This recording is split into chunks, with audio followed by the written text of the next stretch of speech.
ये हो गया ऑन अपना कैमरा, ठीक है। अच्छा, कौन सा सवाल है अपना, ये बताओ। ठीक है, देखो सबसे पहले एक्सरसाइज देखो, कौन सी एक्सरसाइज है अपनी। एक्सरसाइज है 2.2। कौन सी एक्सरसाइज है, बोलो। 2.2। हाँ बस, अपना क्वेश्चन नंबर कौन सा है, question number second. Question number second की स्टेटमेंट पढ़ो। एक द्विघात बहुपद ज्ञात कीजिए जिसके शून्यंकों का योग और गुणनफल कर्म से दी गई संख्याएं है। भाई संख्या दे रखी, द्विघात बहुपद। अच्छा, सबसे पहले तो ये देखो कि द्विघात बहुपद क्या होता है। बहुपद देखो, द्वि का मतलब दो, घात मतलब शक्ति, पावर, है ना, डिग्री, घात, ठीक है, डिग्री। जिसकी अधिकतम घात कितनी हो, कितनी, दो, तो उसको कहते हैं द्विघात बहुपद। द्विघात बहुपद। अच्छा, इसमें शून्यंक दे रखे हैं 1/4 और -1, ठीक है। हमें अपना इक्वेशन निकालना है, ठीक है। सबसे पहले तो ये देखो कि भाई अपना इक्वेशन कौन सा है। हमारी इक्वेशन ये थी ax² bx प्लस c। ये जितने भी शून्यंक है ना, ये दोनों शून्यंक किसके हैं, इसके। और इसकी अधिकतम घात कितनी है, 2। अधिकतम घात कितनी है, 2। तो इसके शून्यंक भी कितने होंगे, 2। शून्यंक भी होंगे 2, शून्यंक भी 2 होंगे, ठीक है। इसके टुकड़े भी 2 होंगे। अब देखो ये दे रखा है, हमें पता है एज वी नो, जैसे कि हमें पता है कि भाई शून्यंकों का जोड़, शून्यंकों का जोड़, योग या जोड़, जो भी बोलना चाहो, योग बोल दिया। शून्यंकों का योग दे रखा है 1/4 और शून्यंकों का गुणनफल। गुणनफल कितना है, -1 है। कितना है, -1। अच्छा भाई, शून्यंकों का जोड़ अल्फा प्लस बीटा बराबर 1/4 और हमें पता है b/a के बराबर होता है। शून्यंकों का योग कितना होता है, -b/a के बराबर। और शून्यंकों की गुणा अल्फा गुणा बीटा कितना है, -1 c/a। अब a, b और c की अगर वैल्यू मिल गई, मान लो ये a है, b और c की वैल्यू अगर रख दी, तो इसकी पूरी इक्वेशन बन जाएगी। तो हमारे पास द्विघात बहुपद बन जाएगा। क्या बन जाएगा, द्विघात बहुपद। ऐसी शक्ल बनानी है हमें, ठीक है, बहुत आसान है। देखो शून्यंक है अल्फा प्लस बीटा 1/4 के बराबर, और शून्यंकों का जो योग जो है, जोड़ जो है वो -b/a के बराबर होता है। और शून्यंकों का गुणनफल अल्फा गुणा बीटा बराबर -1 c/a के बराबर। तो हमें a, b और c की वैल्यू निकालनी है, ठीक है। तो एक बार ये -b/a बराबर 1/4 और c/a बराबर -1। इसके नीचे 1 मान लो। क्या मान लिया, 1। ये 1 मान लिया। देखो यहाँ a की वैल्यू 4 दिख रही है, यहाँ a की वैल्यू 1 दिख रही है। तो हमें क्या करना पड़ेगा, इन दोनों की वैल्यू क्या करनी पड़ेगी, सेम करनी पड़ेगी। तो मैं क्या करता हूँ, 4 से गुणा और 4 से भाग। तो हमारे पास आ गया -4/4। तो देखो a की वैल्यू 4 होगी और यहाँ a की वैल्यू कितनी होगी, 4। तो a की वैल्यू आ गई 4, a की वैल्यू 4। अच्छा, b की वैल्यू कितनी आ गई, देखो यहाँ से देखो, ये b की वैल्यू है 1 के बराबर, -b कितना है, 1 के बराबर। इसको ऐसा लिख दूं, -1, अगर दोनों तरफ माइनस से गुणा कर दिया तो ये तो प्लस हो गया, माइनस। तो b की वैल्यू कितनी आ गई, -1। b की वैल्यू -1। अच्छा, अब बात आ गई c की वैल्यू ये रही। तो c बराबर -4। तो c की वैल्यू आ गई -4। तो a की वैल्यू 4, b की वैल्यू -1 और c की वैल्यू कितनी आ गई, -4। तो a, b, c इन तीनों की वैल्यू पुट कर देनी इस इक्वेशन में, समीकरण में। तो पुट करो, तो a की वैल्यू कितनी आ गई, a की वैल्यू पुट करो। तो a कितना है, 4। तो ये आ गया 4x स्क्वायर। बी की वैल्यू कितनी है? माइनस का 1, तो ये माइनस मैं लगा दूं यहाँ, माइनस का 1 लिखने की जरूरत नहीं, तो x लगा देंगे। सी कितना आ गया? माइनस का 4 बराबर 0। तो ये हमारा द्विघात समीकरण बन गया। क्या बन गया? द्विघात समीकरण। तो इस प्रकार से हम द्विघात समीकरण बना सकते हैं। किसकी सहायता से? शून्यंकों की सहायता से। शून्यंक, इसमें सिर्फ ये बात ध्यान रखनी है कि माइनस का b बटा a जो है, जो 1/4 आया था, और इसमें c कितना आया था? माइनस का 1/a, है ना। तो हमें ये 4 करना पड़ेगा, a की वैल्यू सेम करनी है, ये याद रखना, ठीक है। ये इस प्रकार से होगा, कर लोगे? यस। तो देखो अगला सवाल और देखो, इसका दूसरा पार्ट देखते हैं। अच्छा, सेम वैसे ही बनाना है, ये भी बिल्कुल सेम वैसे ही, सेम बिल्कुल, ठीक है। देखो दूसरा स्टेटमेंट पढ़ो, दूसरी पार्ट नंबर 2 है ना। इसी का पार्ट क्वेश्चन नंबर पहला था ये, अब पार्ट नंबर 2 हमने करना है।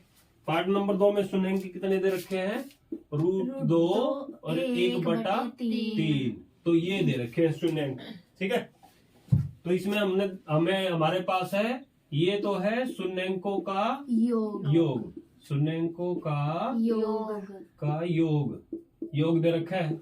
शून्यंकों का योग कितना है? वर्गमूल 2, √2 वर्गमूल 2। अच्छा, शून्यंकों का योग का मतलब अल्फा प्लस बीटा बराबर -b/a, इसके नीचे 1 मान लो, ठीक है। और शून्यंकों का गुणनफल कितना दे रखा है? अल्फा गुना बीटा बराबर 1/3 c/a। तो देखो माइनस का b/a बराबर वर्गमूल 2/a, और c/a किसके बराबर आ गया? 1/3 आ गया, ठीक है। तो -b/a वर्गमूल 2/1 और c/a 1/3। देखो वही प्रॉब्लम इसमें आ गई, इसके नीचे कितना आ गया? 1, और इसके नीचे कितना आ गया? 3। तो हमें क्या करना है? ये 1 को 3 बनाओ या 3 को 1 बनाओ, ठीक है। 3 को 1 बनाना थोड़ा सा मुश्किल हो गया, हम इसको आसान बना लेते हैं थोड़ा सा, है ना। तो ये 1 है, मैं क्या करता हूँ, ऊपर भी 3 से गुना, नीचे भी 3 से गुना, तो हमारे पास आ गया 3 वर्गमूल 2/3, इसकी वैल्यू है ना, -b/a। और ये कितना आ गया? c/a बराबर 1/3, ठीक है। आसान है, आ रहा है समझ में? Yes sir. हाँ ठीक है, फिर समझ में आना जरूरी है, ठीक है। प्रॉब्लम हो तो बीच में पूछ लियो, ठीक है। ना समझ में आए कहीं भी तो बीच में पूछ लियो, ठीक है। तो माइनस का b, अच्छा a की वैल्यू कितनी आ गई? दिख रही है? कितनी है बताओ फिर? a की वैल्यू 3 आ गई। a की वैल्यू कितनी आ गई? 3। अच्छा, c की वैल्यू कितनी आ गई? 1। हमें निकालना b की वैल्यू। अच्छा, b की वैल्यू के लिए मैं क्या करता हूँ, माइनस का b कितना हो गया? 3 वर्गमूल 2, ठीक है। अच्छा, b की वैल्यू निकालो, तो b की निकालनी है तो ये माइनस है इसके साथ, है ना। तो मैं b किसके बराबर लिख दिया? माइनस का 3 वर्गमूल 2। तो b की वैल्यू, a की वैल्यू और c की वैल्यू आ गई। तो द्विघात समीकरण कौन सा था हमारा? ax² plus bx plus c बराबर 0। तो a की वैल्यू कितनी है? ये रही 3x²। b की वैल्यू कितनी है? माइनस का 3 वर्गमूल 2x प्लस c की वैल्यू कितनी है? 1 बराबर 0। तो समीकरण क्या बन गया अपना? द्विघात समीकरण। क्या बन गया?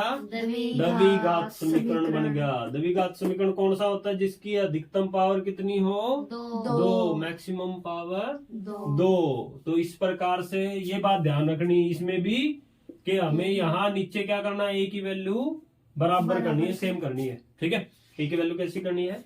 सेम। अगर a की वैल्यू सेम होगी तो सवाल हो गया आसान, ठीक है। और फिर a की, b की, c की वैल्यू रखी और द्विघात समीकरण तैयार, ठीक है। अगला पार्ट देखो, इसका तीसरा पार्ट है ना, इसका तीसरा पार्ट और देखो क्या है तीसरा पार्ट। अच्छा समझ आ रहा है? Yes sir. हाँ ठीक है, तो ठीक है, आसान है मैथ। यस। मैथ मुश्किल नहीं है, बहुत आसान है। तीसरा पार्ट और देखो, तीसरा पार्ट क्या है? अच्छा क्या कहते हो तीसरे पार्ट में? 0 वर्गमूल 5। तो तीसरे पार्ट में दे रखा है 0 वर्गमूल 5। अच्छा क्या क्या वैल्यू दे रखी है? ये दे रखा है शून्यंकों का जोड़, शून्यंकों का जोड़ दे रखा है, ठीक है। तो इसको वैसे ही लिखना है, शून्यंकों का योग या जोड़, ठीक है। कितना है? 0। अब की बार तो 0 दे दिया है ना, क्या दे दिया? 0। अब 0 आते ही हमारे कान खड़े हो गए, कभी 0 आ गई, कैसे होगा सोल्व, है ना? कंफ्यूजन आ गया ना? कुछ कंफ्यूज नहीं होना, बिल्कुल आसान है। देखो शून्यंकों का योग 0, तो अल्फा प्लस बीटा बराबर 0 माइनस बी बटा ए, है ना? वही काम कर लो, 1 मान लिया, कुछ नहीं, ठीक है। अच्छा शून्यंकों का गुणनफल, गुणनफल कितना आ गया? वर्गमूल 5 बराबर c बटा a, इसके नीचे 1। इसका मतलब क्या हो गया कि भाई a की वैल्यू क्या मान ली? देखो अल्फा प्लस बीटा हो गया, अल्फा गुणा बीटा हो गए, है ना? तो वर्गमूल 5 बटे 1 मान लिया, c बटे a। तो इन दोनों को कंपेयर करेंगे तो माइनस का b बटा a कितना है? 0 बटे 1, और c बटा a ये कितना है? वर्गमूल 5 बटे 1, है ना? आसान करना क्या है? देखो इसकी वैल्यू क्या है? सेम है। a की वैल्यू कितनी आ गई? 1। b की वैल्यू 0, b 0 के बराबर हो गया, ये माइनस उधर जाए ना जाए कोई बात नहीं, है ना? तो ये 0 के बराबर ही होगा। और c कितना आ गया? वर्गमूल 5। तो a b c की वैल्यू कहाँ? द्विघात समीकरण में कितना माना था? द्विघात समीकरण ax² bx प्लस c बराबर 0। तो a की वैल्यू कितनी है? 1। तो x की वैल्यू x² हो गया, यहाँ 1 रख दिया, x² प्लस b कितना है? 0। b कितना है? 0। c कितना है? √5 बराबर 0 प्लस वर्गमूल 5 बराबर 0। आया समझ में? है ना आसान? कितना आसान है? बहुत आसान। तो 3 पार्ट हमने कर लिए, बाकी के पार्ट हम अगली क्लास में करेंगे। अगली बार फिर मिलते हैं इसी चैनल पे और एक नई वीडियो के साथ। Till that time take care.